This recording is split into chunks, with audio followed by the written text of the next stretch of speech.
Hi, it's Micky Dolenz here. You're listening to Inspirado Projecto. Whenever you're ready to go. Hey, it's now 9:15, December 5th, 9:15 a.m. Welcome to Inspirado Projecto. The past few episodes, if you've been listening, those were that was all a culmination that took place over the course of 4 days. And so you heard various things happening at various times. Chances are some of it was even out of order. Some of it was maybe not on the days. It probably wasn't like if you wanted a natural timeline of unfolding events where this happens November 30th, this happens December 1st, 2nd, 3rd. I think it started on November 29th. I cannot remember.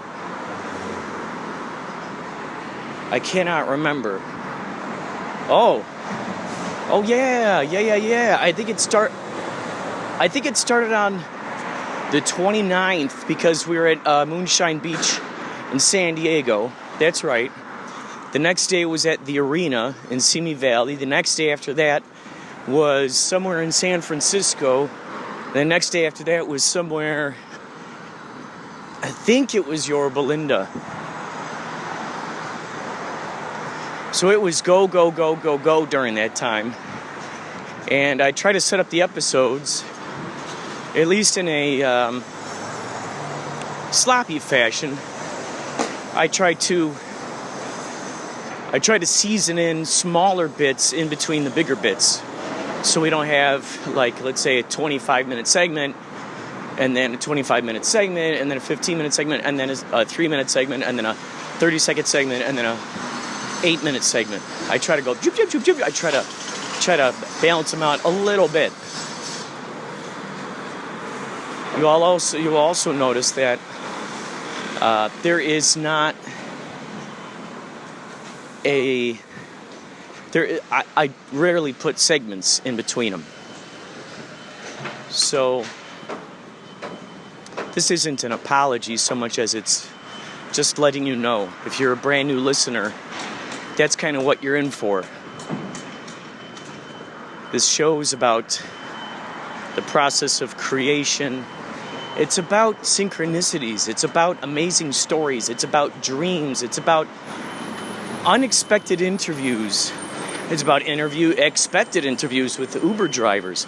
Most of the time, they have no idea. For instance, I believe in the next podcast, I'll release an episode, or at least a smidgen. I think it's 25 minutes of me talking with a girl named Marte, who I checked out her Instagram page, and she's got all these followers. She was in the Uber ride carpool that I had when I came back from teaching improvisation with my buddy Darren. You'll notice a lot more and more on these podcasts episodes with people actually volunteering their philosophies of life, their way of connecting with the universe, their amazing synchronicity experiences, their extraordinary dreams, and their explanations behind their creation process, what inspires them to create, and what keeps them going, all that razzmatazz. So we're noticing a lot more of that stuff happening. Now, where we're going now is to meet with Mr. Gordon. We like to call him Mr. Gordon, Christopher M. Gordon. I think the M stands for Mr. Mr. Gordon. Christopher Mr. Gordon. That makes sense. Christopher Mr. Gordon. So we're going to go talk with him, and I will make sure to, whatever's off the record is off the record. You won't be able to hear that. Whatever is on the record is on the record, and you'll hear that. So he wanted to talk with me about some ideas. So I'm taking a train out to see him. out to talk with him about creativity and various extraordinary circumstances. And that is coming up right around the corner. I'm going to see if I can get in a little piece of the dream I woke up to this morning, to the sound I heard the cat vomiting. I remember exclaiming out loud, "Oh, no!" And that awoke my sister in the other room, so I felt bad about that. It was a double whammy. The cat woke me up vomiting out of the deep sleep, and I couldn't find the vomit anywhere, which made it worse, so I hope maybe it was just dry heaves. Yeah, do we need to know this information? My future self, you might want to know this. So, the dream, the remnants of the dream, I can remember waking up from. Here are pieces of what I can remember. One of the things that sticks out was, I remember I was at a house of some sort. I was walking up to a house, or let's just say, I don't know, some sort of living structure perhaps. And there was a girl out there just screaming at people. Screaming.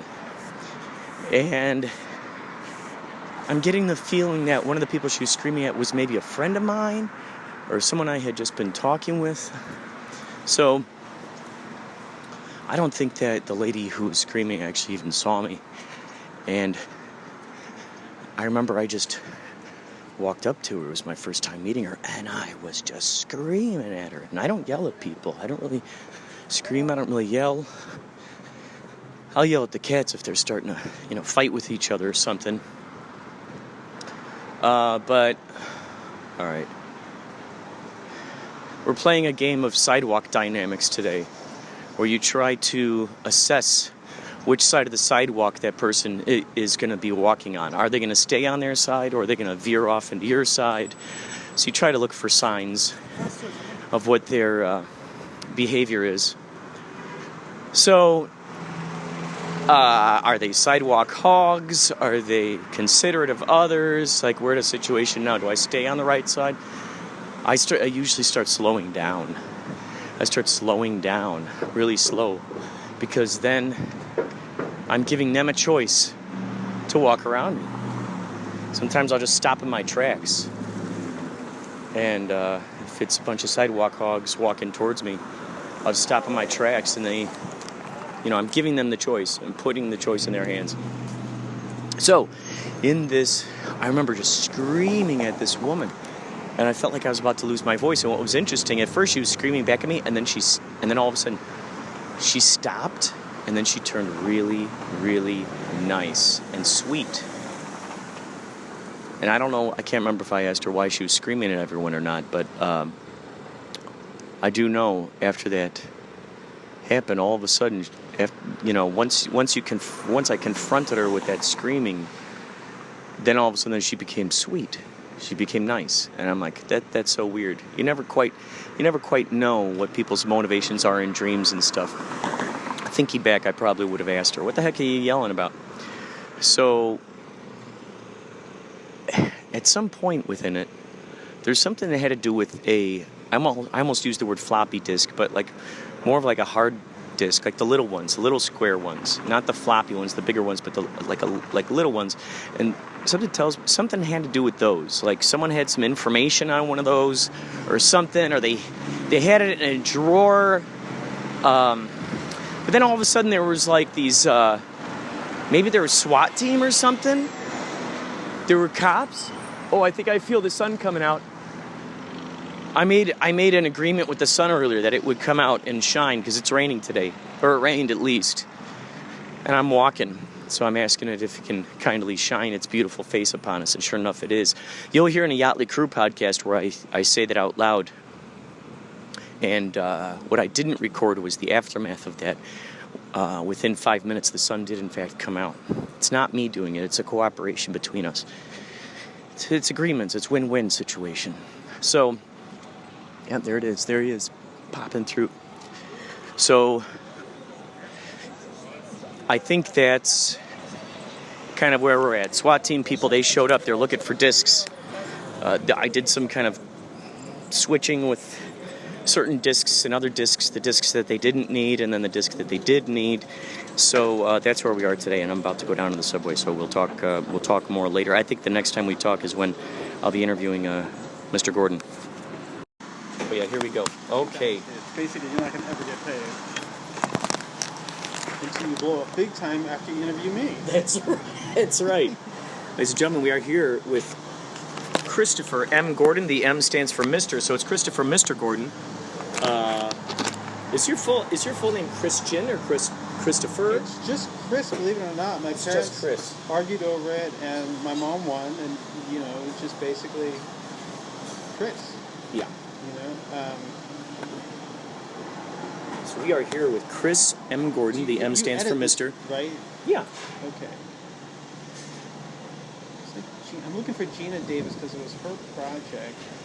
I think it was Gina Davis. Wasn't she in... Oh, you are so sweet. Thank you so much. In This that coffee is TV delicious. The TV show that she was president of the United States or something, was that Gina? Oh, wait. Was that... Oh, Louise Dreyfus. Is that who you're talking about? No. VIP Earlier or one, VP or whatever? This was like back in 2006. Oh, shoot. And I can't think... What's Gina's last name? Gina Davis. I think it is Davis. Was she... Oh, wait. She was Thelma and Louise lady, right? Yeah. Gina Davis. Can't find her. She got Gina Davis eyes. Let me put Thelma and Louise. Maybe I'll find her. Thelma and... So where we are sitting, just to set up the the setting here, folks, we are at what's the name of this place Sky again? Tacos. Sky Tacos, Mexican with a splash of soul. Breakfast, lunch, and dinner catering. It's interesting. I've been playing a lot of that Undead Nightmare video game lately, and there are a lot of zombies out there and everything. So you actually, my character actually just yesterday, or early this morning rather, arrived into Mexico. He busted into Mexico with the hope that there were no more zombies there, or to find a cure at least.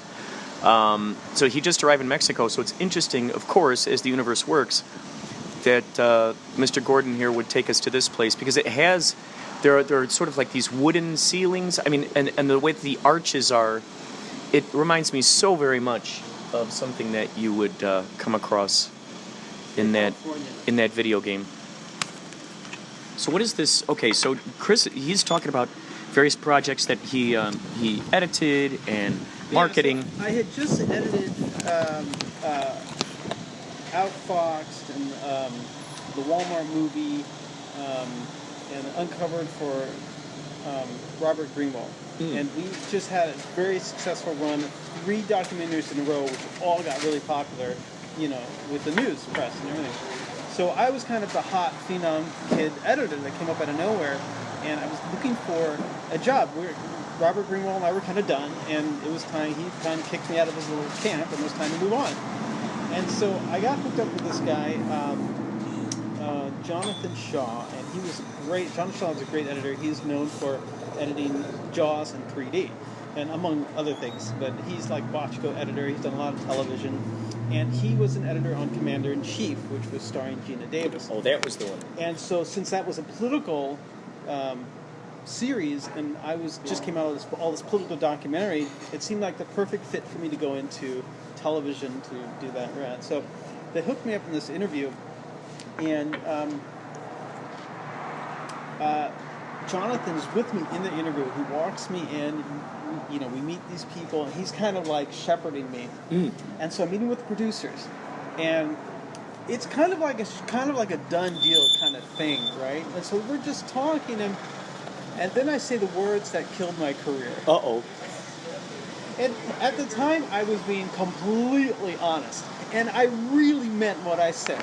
I was like, I've been doing politics for a while. I'm kind of done with politics, and I want to move on into other genres.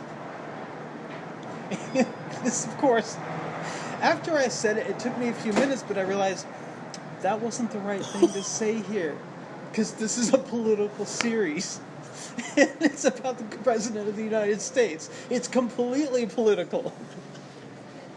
And I could see the sour faces turning, and the slight smiles, and I'm like, I think I just blew it. And so I tried to come back. Yeah. How did you do to? But I really would love to work on this one as my swan song in the political arena. So I don't quite remember what I said, but I danced and hemmed and hawed, but it just, whatever I said did not work. God. And that was the last television interview I've ever done. Oh my God. But that was my one shot. Yeah. I was definitely going to be in as an assistant editor in television, and of course work my way up, and that was kind of like the thing. And of course that didn't work out. So I ended up doing a lot of little small gigs. I ended up working for Yahoo a lot and did a lot of short form video. Did some great things for Yahoo. We did some amazing work with their Second Life series, which is fantastic. Wait, the game, it's kind of like the World of Warcraft, like that world where you go into it? It's not the game. They actually had a series called Second Life where they actually go into people who change their careers after about 40, 50 years old. That's cool. And these people are doing some amazing things. I was going to say, it must be very inspirational. Oh my God. It was one of the most inspiring series you could ever watch. And it's not online anywhere. What? Why? That could be hugely inspiring for so many people who go, I'm just too old to get into this thing, and it's like... For some reason, Yahoo will not put these things online, and no one knows why. And I suspect it's because they're concerned about copyright and credits and stuff like that. But I still have copies of what I've done. And really? So you have... Yeah, people who worked on the ones I did call me and say, hey, can I get a copy of that? Dude, okay, what if we create an alias and you upload it to like Daily Motion or something? You know, leaked footage, where it's just like leaked footage from this stuff. I probably should put it online somewhere. I don't know if they do. Dude, and then we'll blame it on Alan Smithee. We blame everything on Alan Smithee. The producer of so many projects and director of so many and editor of so many projects. That would be great to create an identity for him online. Just across the board, like Alan Smithee. Absolutely. And just like update it and stuff. Oh my God. Oh yeah, I just worked on this great project. Dude. See, because Alan Smithee has always been that thing where like, I don't want to put my name on a project. I'll just call it Alan Smithee. Since I want to be an editor, what if I took on... What if you actually became Alan Smithee? You're right. The man who edited all of those. You're like, okay, everyone, the time has finally come. After all these years, everyone thought that I was just like anonymous. I am the real Alan Smithee. You actually go to the point of changing your doing interviews. Start with the millennials because they won't really have the depth of history. No, they won't. They won't. Just do all these little blog interviews. Alan Smithee. Oh yeah, absolutely. We can reverse engineer it. Oh my God. Your napkins. Oh, thank you. This is your burrito. Thanks. Wow. Thank you. And may I have some more coffee? Do you have the opportunity? Yes, of course. I absolutely love it. Gracias. Plus, it's keeping me warm. And give my love Thank to you. Sky. Oh my God, this is going to be so good. I could see it. Oh, here. Let us bless the table. Oh yeah, let us Thank you, bless Lord, this. for this Thank food. Thank you Thank for getting Kirk safely over across town so that we can meet. Thank you for blessing this meeting and letting us break bread together. Yes. In your name, amen. Amen.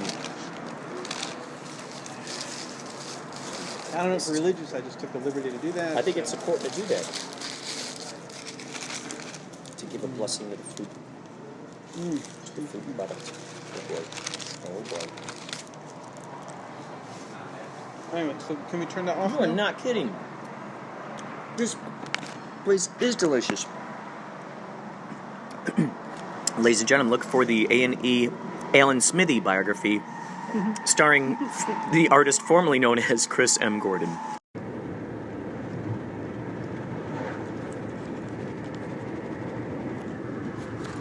Did you grow up in California? Yeah. Have you ever lived anywhere else? Do you ever go surfing? No. No, never been surfing? Do you ever go up to snowboard, ski, or anything? No, I don't do that.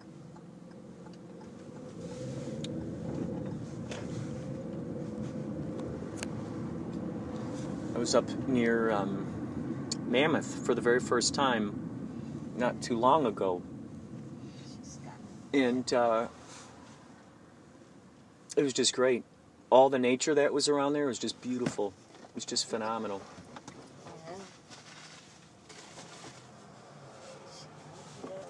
Oh. Oh. Hi. Hello. Hi. Hi. I'm Anna? Yeah. I'm Kurt. Nice to meet you. Kurt, nice to meet you, honey. Hi. Pleasure, like your hair. I like your hair. So what do you like to do, Anna? What are your passions or talents or hobbies? What do you like to Well, do? I just got out of an audition, so Great. all that entertainment thing is usually my passion. I can't even see you with my fluff. What did you audition for, if you don't mind me Toyota. asking? Oh, cool. Yeah, they're doing a casting for a commercial right now for Toyota. So, like, commercials are, like, they're just, you go in, you do your thing, you get out. It's like, there's not a lot of art behind it, but it pays the bills, so you kind of got to do that. And then, outside of that, I do the whole acting, hosting, social media, all that good jazz. Hair modeling. Oh, cool. Hello. But, yeah, a little bit of everything. How about you? Same thing. I just got done teaching an improv class. Oh, My buddy, sweet. he teaches an after-school improv class, Oh, and so I that's subbed for him. awesome. So it was a bunch of elementary school kids, like 20-something of them. Yeah. And so teaching these kids, and it was so cute because they were asking me how, because my buddy, he was there for the first half, and he couldn't be there for the second half. And so they were asking me afterwards. They said, "Well, how do you two know each other? Did you go to improv classes together?" And I said, "Yeah, we went to college together, learning this improv." And they said, "Oh, you can learn it in college?" And I said, "Yeah." And I said, the more you learn it now, the easier it'll be. Should you decide?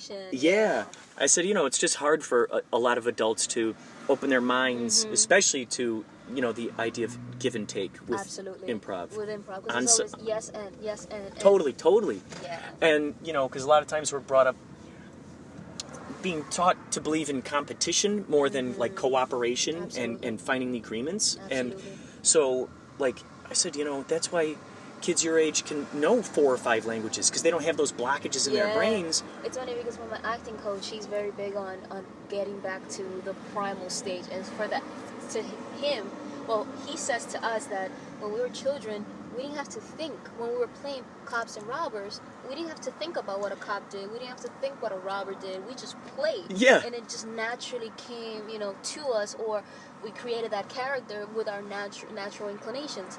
And I love that about him, because after I started studying with him, I feel like all those mental clogs, all those rules and the technical things that you put in your head, they just not necessarily completely disappeared, because I still have the technical aspects of, opening to camera and things like that. But just being in the moment and just playing and going back to being, like you said, like an elementary school kid, just having fun. Yeah. And ever since I started working with him exclusively on changing my mindset about auditioning in general, I've been booking left and right. Oh my God. Because it's like we went back to just what it's like being a child. You don't think, you just do and you feel, and you don't like, oh, but what if someone thinks this about me, or what if someone does this? And no, just go. Just go and go with your gut and what it feels natural, and how, like in your natural self, how everything flows. So hearing you say that about elementary school children is so in line with the things that I've been learning. It's just. Of course. Yeah. That's just phenomenal. I absolutely love synchronicities and all that magic of the universe. Absolutely. So I've just been more and more with people of your mindset, I should say, that are plugged into that. Yeah. Just seem to be magnetized more and more into my paradigm, and it's just so exciting. Yeah. I mean, because I am a big believer that you attract the energy you give out, right? So if someone like yourself, you're giving out that energy, you're going to attract like-minded people. And that's why it's really important. I've realized living here, because I'm not from here originally. Where are you from? New York. I'm a New Yorker. Living in LA, it's vital that you find the right people to surround yourself with, because they either push you towards the goals, or, I mean, you have to be self-motivated, obviously, but having people that not only understand what you're going through and are part of that struggle, but also you can kind of, at least for me, when I talk to a fellow actor or anyone in particular who's going through it, it's more, I give it more weight, more when they say, wait, this is how I'm feeling, this is how the industry works, as opposed to just like some random person that doesn't know what the hell they're talking about, you know what I mean? So that magnetism that you talk about is real. Yeah. is 100% real. And like what you're saying, like finding that tribe, finding the people who are encouraging, finding the people who want to turn up the volume, all the greatness, Absolutely. and who encourage you and pull out those best elements of yourself, because that's just the best, when you can just be in your best element around your people, and so much momentum can get moving that way, because you know that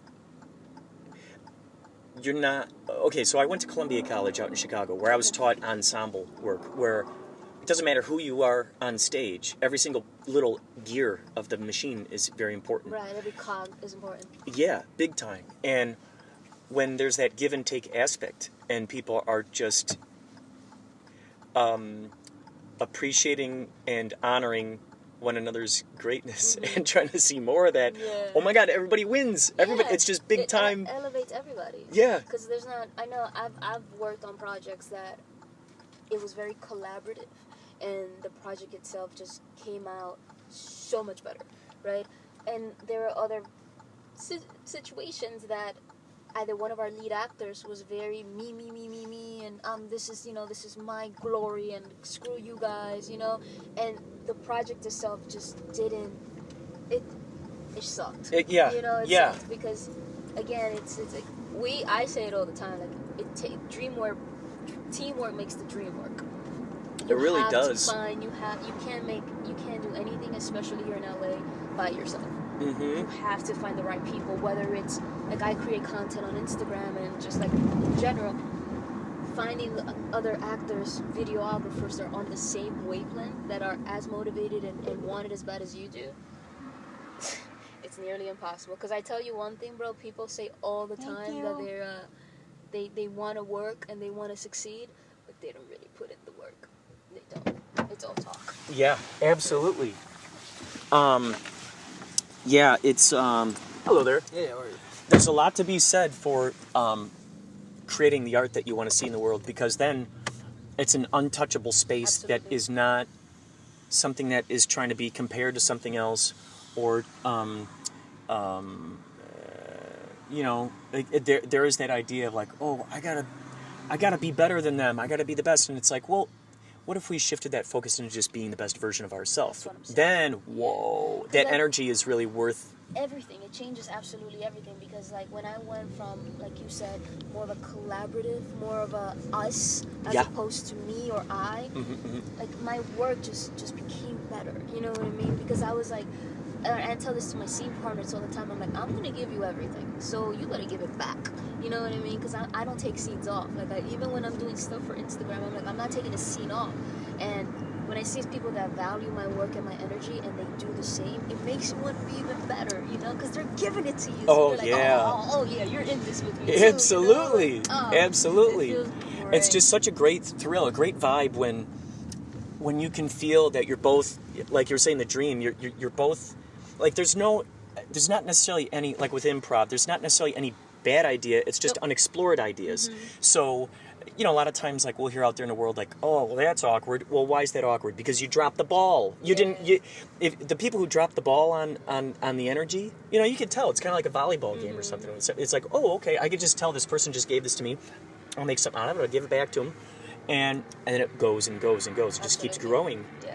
And it's such a good vibe. Yeah, it's as I tell everyone who's like, people have asked me, because I've been here 3 years now, and they're like, how do you survive LA? How are things going? And the one thing that I always tell everyone is like, finding the right people, and it took me a couple of years to find the right people, is key. That's the only way you'll survive here, because not just from a business standpoint, but also from a spiritual, mental, like just from every single standpoint you can possibly think of. These people, again, they'll either elevate you or push you to greatness, or hold you back like an anchor. So you have to decide who you want in your life. You know what I mean? So that's really important, to just find your tribe here, especially. Oh yeah. Because everyone is like, what can you do for me? I don't think in those terms. I think it's like, how can we become better as a unit? I'll give you all of me, but I expect it back. I mean? It's amazing too, because you can tell you can tell when things are forced versus when things are just kind of like just spilling forward. And the times where something is just kind of spilling forward is when people are going, give me, give me more of that, show me more of that. The natural vibrancy of things, how things I think everything is wavelength and energies, and when you find people that are in your energy and your wavelength, it's just people want more because it's authentic. It's authentic, and I think, especially when I watch two people work, I'm like, you could tell it's not there, and I'm not that versed. I've only been doing this for 3-4 years, but if I can see it, I can assure you that someone who's more trained can see it too. And if I'm only 3 years in and I can see these things, trust me, some other people are picking it up as well. Right, you could tell when there's the disconnect. You could see when there's no bridge between what's happening there. No connection. Because I think the most beautiful thing is when you see two people on stage or whatever in a scene just become one, because the energy just forces them together, and the chaos and like the conflict, they become, it's like a song. It's a song. Everything is a melody. So his melody and my melody are yeah, because you could tell that they're trying to harmonize with each other. You could tell that they're trying to make that song together. Yeah. That's what's so interesting is, like, I think that's where the mind reading and becomes possible, because when you're in tune, especially like when you get, it's great when you get two people in a room and all of a sudden those synchronicities start flowing like crazy, because they're trying to be, the people are trying to be within each other's dream. And then when you get more, it just keeps amplifying and amplifying. Yeah. And then the synchronicities start happening even more and more and more and faster and faster and faster. That's why, like, if you see people, like, and I always say this, like, when I become who I know I'm going to become, a lot of the people that I'm going to use in my films and my projects are probably going to be my friends. Because, like, Adam Sandler and Ben Stiller and all these people, that they use their friends because that energy is there. Yeah. I'll be open to, obviously, other collaborators.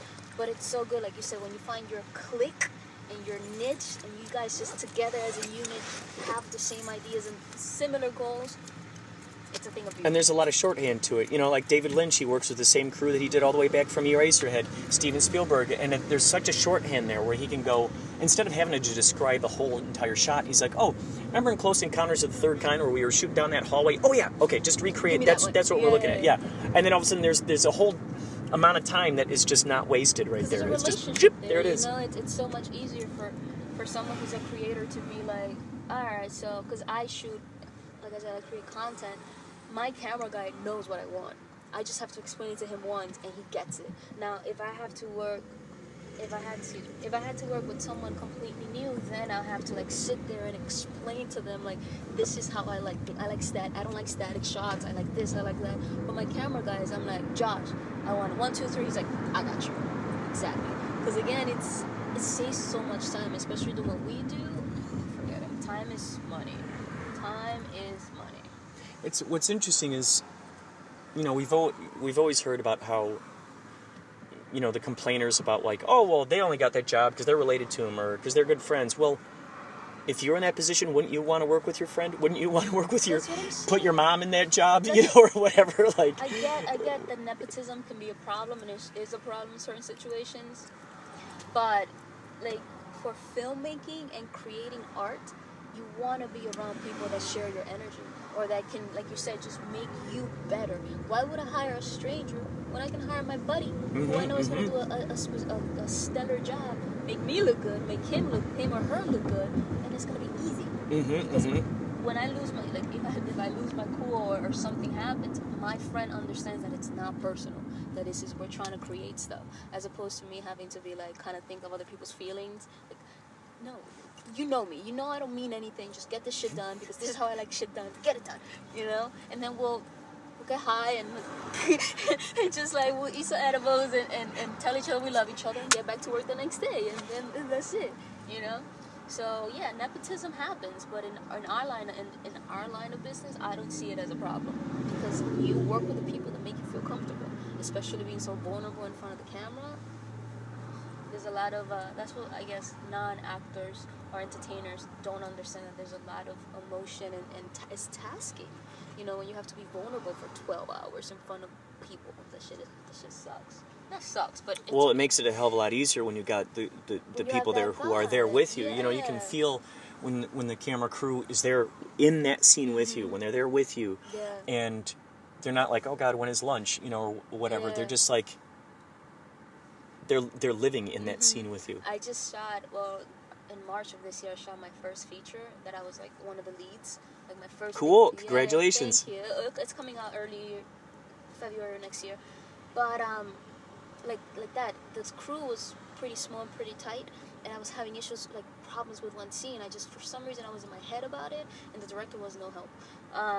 But like one of my AD pulls me aside. He's like, just relax. You did this in rehearsals. You got this. Don't worry. Just relax. And just having that conversation with him, I went into the scene the next time. I killed it, and you could tell. Like I could see him smiling behind the camera. I'm like, don't smile. You're gonna fuck me up. Like don't fuck me up. But it was just, again, because he just understood it. He was there from the beginning. It was so easy for me to be like, yeah, you're right. I got this. Like I love that energy coming from him. Had it been anybody else, I would have been like, okay, sure. But because he was there for the entire process, from I saw him at the audition, from the audition all the way through, shooting. It felt like it was coming from a place of love. He wasn't like, oh my God, can we get this chick on so we can go eat? No, he's like, got this, come on. Did you do this in New York? Huh? No, here. I mean, did you do any acting in New York? Oh, I did. It's funny because I'm sorry, one second.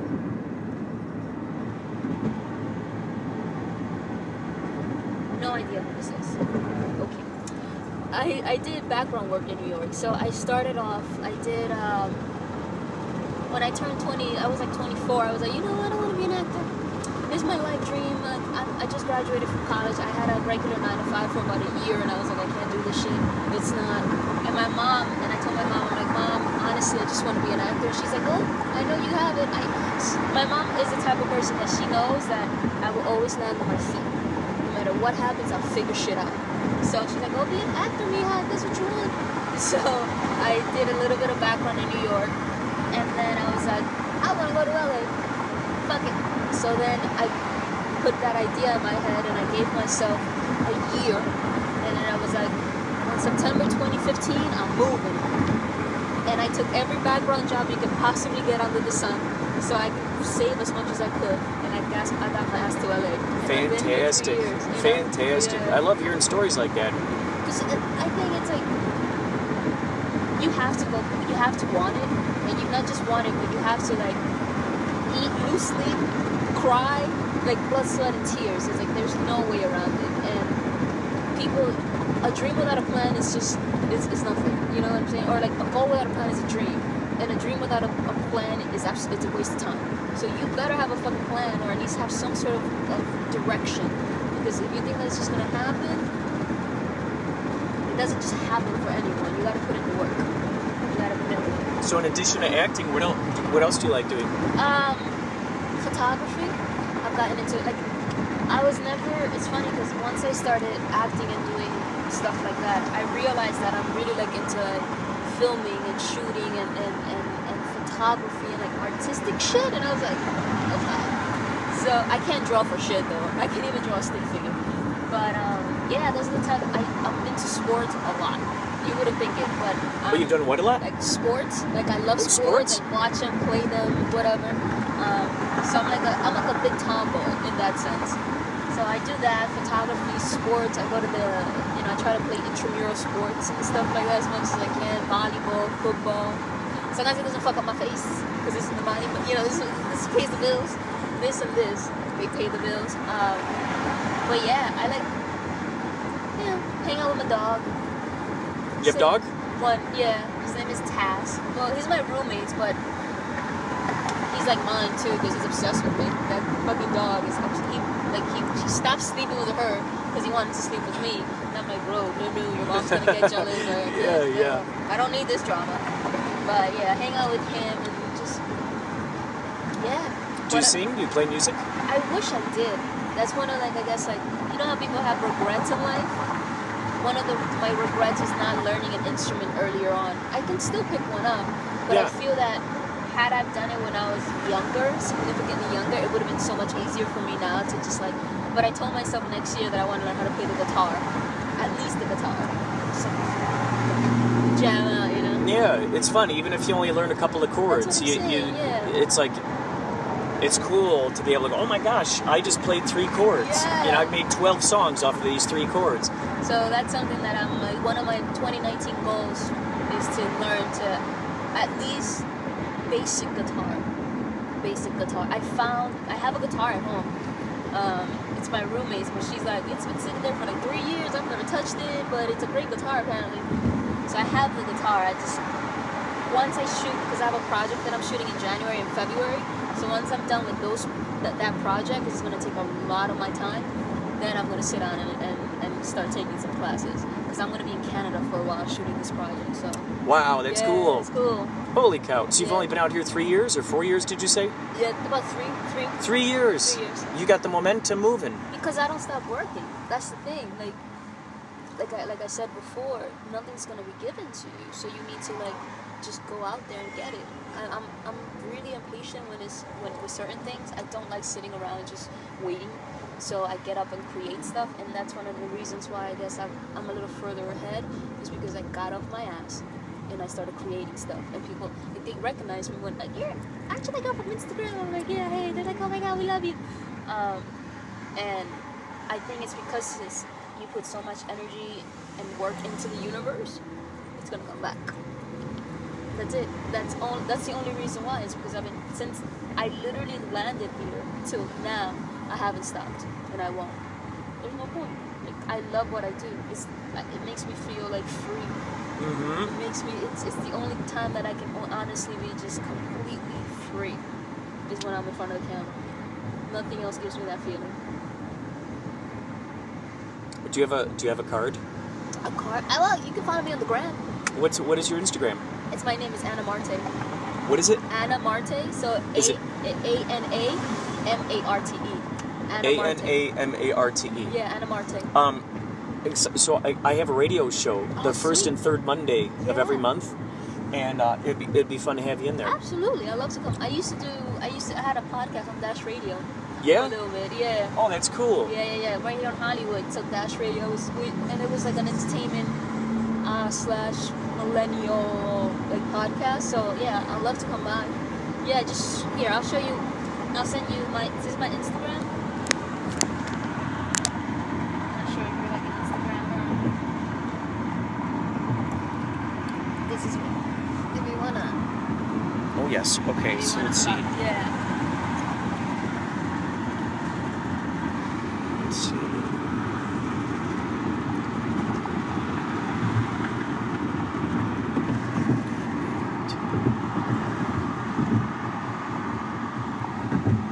Cool. Awesome. Great. So I just followed you. Yeah. Sweet. So just send me a message. Yeah. We'll coordinate. I would love to come. And I love that you have that horror pin, by the way. Oh, thank you. Love it.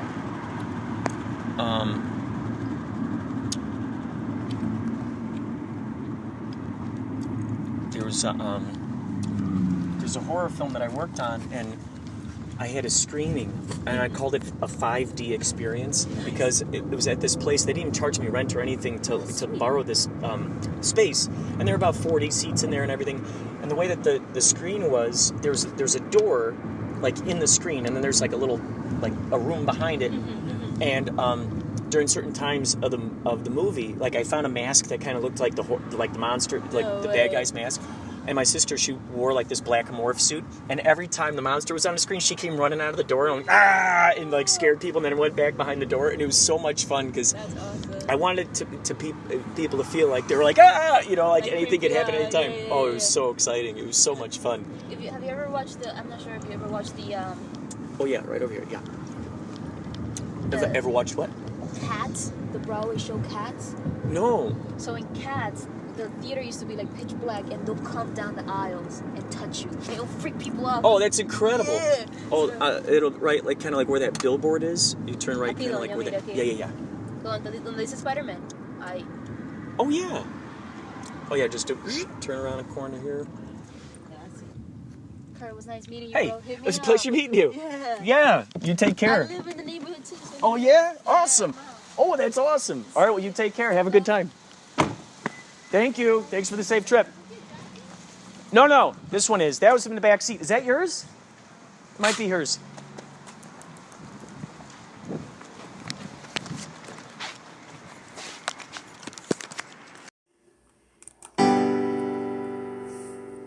Here's your fun fact. In the 1920s, the Hollywood sign was lit by thousands of light bulbs, and the guy who changed the burned out ones lived in a little cabin near this sign. Stay tuned to Inspirado Projecto for more fun facts. So what you just heard there was our good pal Micky Dolenz giving us his personal endorsement. A dream I had on the way to seeing Chris Gordon, and then a fun, quick brainstorm session with Chris M. Gordon, and Marte, when I was in the Uber. That was not from today. That was from, I forgot what day that was. Maybe on last Thursday, maybe? On the way back from subbing for the kids. And for Darren Toonders for the improv class. And then all of a sudden, a nice fun fact about the Hollywood sign from everybody's favorite horse, Henry D.Horse. Now, I'm going to play for you right now something fun. I'm going to read to you something fun that I thought was hilarious. Dude, I couldn't stop laughing at this. Tommy, our good pal Tommy Gardner, a.k.a. Tommy Bowie, Thomas Gardner Jr., a.k.a. Tommy Bowie, he basically told me about it, and I said, I need you to send this to me, because this is just too cool. This is just awesome. So, all right, so here we go. This is by Keaton Patty on, I think this is Instagram, Keaton Patty.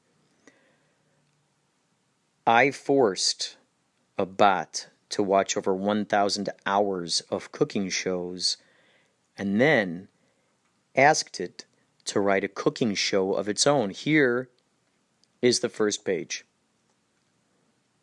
Interior. The stoved room. We see a cook standing behind a counter. They hold a butcher knife and a butcher spoon and a butcher. Thank you. The butcher is happy to be held and involved in something. Cook. Today I will show you how to boil salsa so good it will become mayor. The cook fills a pot with butterflies and salt. Do you guys like that? You guys like that so far? Cook continued. We start with ingredients. We are all ingredients in the earth meal, but the recipe is only known by Booby Flay, and he tells not. The cook opens the refrigerator. Inside is normal. Butter, milk, stewed Tylenol, wolf egg, can of cow, and sleeve of crab bread. Cook takes nothing and screams silent. Are you guys aware of this? You guys hear this? Jeez, I don't know why these guys just... They're quiet once I confront them, you see. Cook continued. Next up, we must pre-meat the oven. I use only pure kangaroo found in the waters of China.com, and I thrive. Thank you. The cook staples 2 donuts onto a spaghetti cake. This dish is called Sarah's wedding. Do not tell Sarah she is single. Cook continued. We are almost in eating mode. But, firstly, the seasonings, a dash of Cinnabon, a hatful of whipped ketchup, an envelope of money. The cook becomes a whisk for a moment. Only the butcher notices. Everyone else notices that the butcher notices. Cook continued, a smell of done pregnates my nose. The cook opens a microwave and takes out 2,000 calories. Cook continued, taste. It should be firm on the tooth. In Italian language, this is called, quote, al roker, unquote. I know, right, guys? Right, guys? It's hilarious, wouldn't you say? Hello? Jeez. The cook takes a bite and then smiles like a whisk. Cook continued, yum! Eating is drinking a food.